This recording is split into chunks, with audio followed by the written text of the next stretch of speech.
बहुत बहुत स्वागत है दोस्तों आपका। आज यानी 16 मई 2021 के हमारे वीकेंड चार्टिंग के वीडियो में।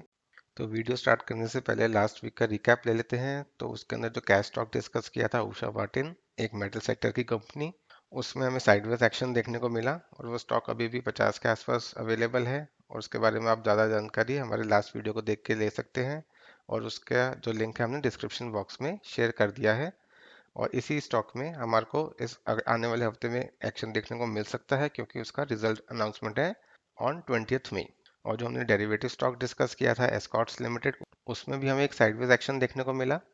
और लेकिन हमने उसमें अपनी बुलिश स्ट्रैटेजी एग्जीक्यूट करी थी और उसको हमने अपने टेलीग्राम चैनल पे शेयर भी किया था। तो फ्रेंड्स, आज का वीडियो लास्ट तक जरूर देखना क्योंकि डेरिवेटिव स्टॉक में हम अब एक रिवर्स साइकोलॉजी पैटर्न डिस्कस करेंगे, एक सेटअप डिस्कस करेंगे। तो उसको क्लियरली समझने के लिए और इम्प्लीमेंट करने के लिए वीडियो लास्ट तक जरूर देखना। तो इसी के साथ चलते हैं, आज की डिस्कशन स्टार्ट करते हैं। तो आज जो हमने कैश स्टॉक में जो अपना पिक किया है उस कंपनी का नाम है हिमाचल फ्यूचरिस्टिक्स लिमिटेड। तो चलिए इस कंपनी के बारे में और जानकारी लेते हैं और इसके सबसे पहले बिजनेस ओवरव्यू करते हैं इसकी वेबसाइट पे जाके। तो फ्रेंड्स, इसकी वेबसाइट खुली हुई है। तो हिमाचल फ्यूचरिस्टिक टेलीकम्युनिकेशंस की फील्ड में काम करती है। तो चलिए इसका थोड़ा सा डिटेल्स में देखते हैं। तो ये मैन्युफैक्चर करती है टेलीकॉम इक्विपमेंट्स। इक्विपमेंट्स कौन से हैं? ये है माइक्रोवेव रेडियोस। और इस माइक्रोवेव रेडियो बनाने के लिए इनके एक जॉइंट वेंचर भी है कैनेडियन कंपनी ड्रैगन वेव के साथ। और साथ ही में ये जीपॉन का भी मैन्युफैक्चर करते हैं। जीपॉन की फुल फॉर्म है गीगाबाइट पैसिव ऑप्टिकल नेटवर्क। और साथ ही में ये ऑप्टिकल फाइबर केबल्स बनाते हैं और डिफरेंट डिफरेंट टाइप की बनाते हैं। तो future line, aerial, armoured, FTTX, micro etcetera types की ये केबल्स भी बनाते हैं। तो इन्हीं प्रोडक्ट्स को यूज़ करते हुए ये टर्न की सॉल्यूशंस भी प्रोवाइड करते हैं। और उन टर्न की सॉल्यूशंस में ये सीडीएमए, जीएसएम नेटवर्क्स इस्टेब्लिश करते हैं, सैटेलाइट कम्युनिकेशन का पूरा सेटअप बना सकते हैं, वायरलेस स्पेक्ट्रम मैनेजमेंट और डीडब्ल्यूडीएम ऑप्टिकल ट्रांसमिशन नेटवर्क जैसी चीजें ये बनाते हैं। तो इससे क्लियर पता चल रहा है कि company B to B segment यानी कि बिजनेस टू बिजनेस सेगमेंट में काम करती है। और ये ऑलरेडी 1 लाख किलोमीटर का optical fibre cable networks for telecommunication companies के लिए बना चुकी है। और around 25,000 2G and 3G cell sites भी ये रोल आउट कर चुकी है। तो और अगर हम इसके इंडस्ट्रीज देखें जिसको ये मेन सर्व करती है, तो उसके अंदर ऑब्वियसली टेलीकम्युनिकेशन इंडस्ट्री है, रेलवेज इनका एक बहुत बड़ा क्लाइंट है, बहुत बड़ा सेक्टर है इनका, और स्मार्ट सिटीज का जो प्रोजेक्ट है उसके अंदर इनका बहुत बड़ा रोल है, और डिफेंस। तो ये चार मेन सेक्टर्स हैं जहाँ पर इनकी सर्विसेज यूज होती है। और अब देखते हैं इनकी फैसिलिटीज कहाँ पर है, इनकी मैन्युफैक्चरिंग फैसिलिटीज। तो मैन्युफैक्चरिंग फैसिलिटीज इनकी इंडिया में 3 जगह पे है, एक सोलान हिमाचल प्रदेश में, गोवा और चेन्नई में है। और जो इनका जो प्रोडक्ट्स है वो एक्सपोर्ट भी होते हैं। और एक्सपोर्ट्स कहाँ होते हैं? वो यहाँ पर UK, eastern Europe, Africa, middle east and south east Asia के रीजन्स में भी एक्सपोर्ट होते हैं। तो ये है इसका कंपनी का ओवरव्यू। अब चलते हैं हम इसके फाइनेंशियल्स की तरफ। तो अगर इसके फाइनेंशियल्स देखें तो मार्केट कैप इसकी 4700 करोड़ के आसपास है। तो ये एक मिड कैप कंपनी है। और अगर हम इसके जो पैरामीटर्स जो है ऑपरेटिंग प्रॉफिट वगैरह वो देखें तो ऑपरेटिंग प्रॉफिट इसका लगातार बढ़ता जा रहा है। मार्च 2020 में अगर हम देखें तो इसका 71 सीआर का क्वार्टरली प्रॉफिट था, जो कि अब जो रिसेंट जो रिजल्ट आया लास्ट वीक में ही आया है और उसमें 181 सीआर का प्रॉफिट इसने क्लॉक किया है। और अगर हम इसका ऑपरेटिंग मार्जिन देखें तो वो भी एक स्टेबल है, 11% से इंक्रीज करके 13% पे पहुंच गया है। तो इसका ऑपरेटिंग मार्जिन जो है वो स्टेबल है, लेकिन ऑपरेटिंग प्रॉफिट बढ़ता बढ़ता हुआ नजर आ रहा है। तो इसका मतलब है इसके जो सेल्स फिगर्स हैं वो लगातार इंक्रीज होती हुई हमें नजर आ रही है। और अगर हम इसका ईपीएस देखें तो क्वार्टरली ईपीएस जो इसका मार्च 2020 में जो इसने 0.05 का ही क्लॉक किया था, वो बढ़ते बढ़ते 0.66 का इसने क्लॉक किया है, जो लेटेस्ट इसके क्वार्टरली रिजल्ट्स अवेलेबल है मार्च 2021 के। तो ये है इसका ईपीएस और ऑपरेटिंग प्रॉफिट। अब चलते हैं इसके एफआई होल्डिंग की तरफ। तो अगर हम एफआई होल्डिंग्स देखें उसके अंदर भी एक पॉजिटिव साइन हमें देखने को मिला है। लास्ट जो इसके जो मार्च 2021 का जो नंबर्स आए हैं उसमें एफआई ने अपनी होल्डिंग बढ़ाई है एज कंपेयर टू दिसंबर, जहां पर इसकी 1.66% थी, वहां पर अब इनकी 2.18% इन्होंने होल्डिंग अपनी कर चुके हैं। तो ये है इसका पूरा फाइनेंशियल ओवरव्यू। अब चलते हैं इसके टेक्निकल्स की तरफ। तो अगर इसका टेक्निकल चार्ट देखें तो इसका वीकली चार्ट मैंने खोला हुआ है और ये कंपनी अब 8 रुपए के लो से जो इसने 2020 में बनाया था वहां से चलते चलते अब अराउंड 37 के लेवल पे पहुंच चुकी है।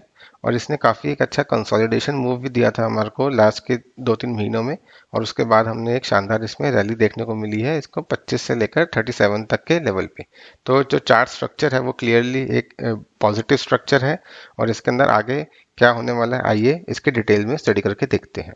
तो जैसा कि हम चार्ट में देख सकते हैं मैंने इसकी एक रेजिस्टेंस प्लॉट करी है। वो रेजिस्टेंस का लेवल है जो वो है 33। तो लास्ट टू लास्ट वीक में ही इसने इस रेजिस्टेंस को क्रॉस किया था और उसके ऊपर सस्टेन भी किया है लास्ट वीक में। तो अगर हम उसका प्रीवियस डेटा देखें हिस्टोरिकल चार्ट देखें तो 2017 में इसने इस लेवल से रेजिस्टेंस ली थी पहली बारी और उसके बाद जनवरी 2018 में सेम लेवल से रेजिस्टेंस ली। अब उसके बाद काफ़ी टाइम तक इसने इस लेवल के आसपास नहीं आया था स्टॉक और काफ़ी नीचे के लेवल्स पे हमें ट्रेड करते हुए हम इसको देख रहे थे। रिसेंटली जो इसने रैली दिखाई है 8 के लेवल से अराउंड 33 के लेवल पे इसने दोबारा से टच किया था इन जनवरी 2021 जब जैसे ही इसका रिजल्ट जो है वो हमने देखा है 3 से 4 क्वार्टर में लास्ट में इम्प्रूव हुआ है। तो उसी की जो रिफ्लेक्शन है इसके प्राइस में भी हमें देखने को मिली और बट वहां से 33 के लेवल से इसने एक बार फिर से रेजिस्टेंस लेके एक अच्छी खासी करेक्शन हमारे को दिखाई। लेकिन जो लास्ट के जो वीक में इसने जो ब्रेकआउट दिया है वो इसका ये जो लेवल है as per the NSC data वो इसका ऑल टाइम हाई लेवल है और उसके ऊपर इसने लास्ट वीक में हमारे को सस्टेनेंस दिखा के एक पॉजिटिव सिग्नल हमारे को दिया है। तो ये है इसका जो मेन रीजन है जिसकी वजह से हमने इसको आज के वीडियो के लिए पिक किया है। और अब आने वाले हफ्तों में इसका थोड़ा सा 1-2 हफ्ते में इसको हम थोड़ा सा साइडवेज जाते हुए देख सकते हैं क्योंकि जो इसका जो रिजल्ट रिलेटेड जो मूवमेंट थी वो ऑलरेडी हो चुकी है। जैसा कि मैंने आपको पहले भी बोला कि उसका जो रिजल्ट है वो लास्ट वीक में ही आया था। ये है इसका प्राइस एक्शन का स्टडी। अब चलते हैं इसके इंडिकेटर्स एंड वॉल्यूम्स पे हम देखते हैं कि हमारे को वहां से क्या इंडिकेशन हमें मिल रहा है। तो अगर हम इसके एमएसीडी को देखें तो उसके अंदर पहली बात तो ये है कि वो अपनी पॉजिटिव टेरिटरी में ही ट्रेड करता हुआ नजर आ रहा है और जो दूसरा है जो लास्ट वीक के एक्शन के बाद इसने भी पॉजिटिव एक क्रॉसओवर दिया है हमारे को यहाँ पर जो हाईलाइट मैंने किया है आपके सामने।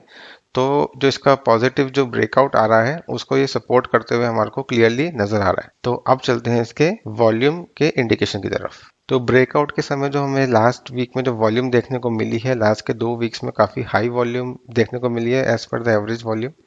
तो वॉल्यूम वाइज भी स्टॉक में कोई डाइवर्जेंस हमें देखने को नहीं मिल रही है और वो भी इसके पॉजिटिव ब्रेकआउट को सपोर्ट करता हुआ नजर आ रहा है। तो ये है इसका पूरा प्राइस एक्शन और इंडिकेटर्स। तो अब चलते हैं इसके आने वाले टाइम में टारगेट की तरफ। तो क्योंकि फ्रेंड्स ये ऑलरेडी अपने ऑल टाइम हाई लेवल के ऊपर चल रहा है और जैसा कि मैंने आपको बताया है कि एनएससी पे ये लिस्टेड है और बीएससी पे भी लिस्टेड है और बीएससी पे काफ़ी पुराना लिस्टेड है एनएससी से। तो चलिए एक बार इसका बीएससी का चार्ट देखते हैं और उससे हम इसके जो आने वाली टाइम में रेजिस्टेंस है वो देखने कोशिश करते हैं कि वहाँ से हमें कोई इंडिकेशन मिले। तो फ्रेंड्स मैंने इसका बीएससी का चार्ट खोल दिया आपकी स्क्रीन पे। तो उसमें अगर हम देखें तो ये इसने अराउंड 2008 के टाइम पे इसने एक पीक मारी थी वो अराउंड 50 का लेवल था और दूसरा लेवल जो था इसका ऑल टाइम हाई जो लेवल इसका लगा है वो है 62। तो ये एडजस्टेड प्राइस दिखा रहा है ट्रेडिंग व्यू हमारे को। तो हमारे जो 2 टारगेट इस हिसाब से बनते हैं वो बनते हैं जो फर्स्ट टारगेट आएगा हमारा अराउंड 50 का और जो दूसरा टारगेट हमारे को देखने को मिल सकता है वो इसका ऑल टाइम जो इसका जो स्पाइक हाई दिख रहा है हमारे को अराउंड 60 का। तो ये है इसके आने वाले टाइम पे 2 टारगेट्स। तो अब हम चलते हैं हमारे आज के डेरिवेटिव स्टॉक की तरफ। तो फ्रेंड्स जो आज हमने डेरिवेटिव स्टॉक पिक किया है वो है पीएसयू कंपनी ओएनजीसी। तो जैसा कि हमने देखा है लास्ट के 1-2 हफ्तों में पीएसयू स्टॉक्स में काफ़ी हलचल देखने को मिली है तो उसी के चलते हमने इसको पिक किया है। और अब देखते हैं इसके अंदर हमारा क्या व्यू है और इसके अंदर जो खास जो हमने पहले आपको डिस्कस किया था जो पहले भी वीडियो में बताया है कि हमने एक रिवर्स साइकोलॉजी यूज़ करेंगे इसके अंदर इस ट्रेड को आइडेंटिफाई करने में। तो वो देखते हैं क्या है। उससे पहले आपको मैं इसका चार्ट स्ट्रक्चर दिखा देता हूँ। तो चार्ट स्ट्रक्चर अगर हम देखें तो इसका चार्ट स्ट्रक्चर जो पॉजिटिव ही है ये करेक्शन को ले लेके ऊपर की तरफ ही जाता हुआ नजर आ रहा है। बट इसका जो रिसेंट जो है जो इसकी जो कैंडल बनी है लास्ट वीक में वो एक नेगेटिव कैंडल हम उसको कह सकते हैं। लेकिन अपना व्यू शेयर करने से पहले इसका चार्ट का मैं आपको एक और चीज जो खास चीज है वो मैं आपको दिखाना चाहता हूँ। तो फ्रेंड्स मैंने इसका एक लॉन्ग टर्म ट्रेंड लाइन आपको दिखाने की कोशिश करी है इसके चार्ट में। तो ये ट्रेंड लाइन हमने प्लॉट करी है 2014 में जो इसने हाई लगाया था स्टॉक ने 300 के आसपास का वहां से प्लॉट करी गई है। और उसके बाद अगर हम देखें तो इसी ट्रेंड लाइन को ही फॉलो करता हुआ नजर आ रहा है और यहीं से इसने रेजिस्टेंस ली है। जैसे कि इसने 2018 जनवरी में अराउंड 209 और 2019 जून में अराउंड 170 के लेवल पे ली थी, और अब मोस्ट रिसेंटली जो इसने इसकी रेजिस्टेंस ली थी वो ली थी यहाँ पे मार्च में अराउंड 125 के लेवल पे, और उसी को ये रीटेस्ट करता हुआ नजर आ रहा है। तो स्टॉक अपने रेजिस्टेंस के पास है फर्स्ट ऑफ ऑल। सेकंड, इसके अंदर एक नेगेटिव कैंडल बनी है, उसके बावजूद हमने इसके अंदर जो व्यू है हमारा बुलिश है, वो क्यों है अब मैं आपको वो बताता हूँ। तो उसका फर्स्ट रीजन ये है कि जो स्टॉक ने जो लास्ट अपनी रीटेस्ट किया था वो मार्च 2021 में ही किया था, और जो सेकंड इसने रीटेस्ट किया है अब किया है 2 महीने बाद अराउंड मई 2021 में लास्ट वीक। अगर कोई भी सपोर्ट हो, अगर बारी बारी रीटेस्ट हो या कोई भी रेजिस्टेंस हो वो बारी बारी रीटेस्ट हो, तो उसका टूटने का जो चांसेस हैं काफ़ी बढ़ जाते हैं। तो पहला जो इसके अंदर जो पॉइंट है वो ये है। और दूसरा पॉइंट है, इसके अंदर एक inverted head and shoulder type का एक पैटर्न बनता हुआ नजर आ रहा है, जो कि मैंने आपको यहाँ पर दिखाया है।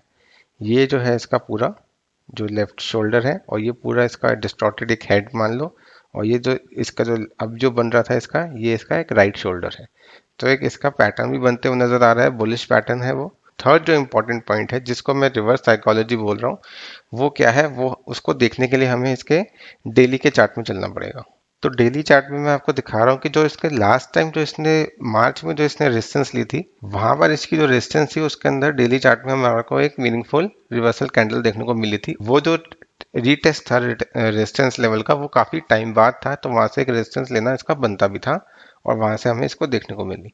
लेकिन अब आपका जो इसने रीटेस्ट किया है उस रेजिस्टेंस को, उसके अंदर हमें एक डेली में हमारे को कोई भी मीनिंगफुल रिवर्सल कैंडल देखने को नहीं मिली है। तो पहला सिग्नल हमें यही मिल गया, और दूसरा सिग्नल है इसका वॉल्यूम में। तो अगर हम इसका फ्राइडे का वॉल्यूम देखें, तो फ्राइडे की जो इसकी सेलिंग आई है वो काफ़ी ऑलमोस्ट हाफ वॉल्यूम पे आई है जो हमारे को थर्सडे की वॉल्यूम देखी थी हमने। तो एक लो वॉल्यूम में हमारे को इसकी सेलिंग देखने को मिली है फ्राइडे को, जो काफ़ी फिक्टिशियस हमें लग रही है। और जो इसकी जो रिवर्स साइकोलॉजी हम अप्लाई करेंगे वो करेंगे इस कैंडल के बेसिस पे। जो ये वाला जो कैंडल है जो हमारे को जो वेनेसडे को देखने को मिली लास्ट वीक में, उसका जो लो है वो है 1110.75। तो जो स्टॉक बेयरिश होता है, स्टॉक बेयरिश होने के दो कारण होते हैं, दो उसके जो कंफर्मेशन पॉइंट्स है वो दो होते हैं।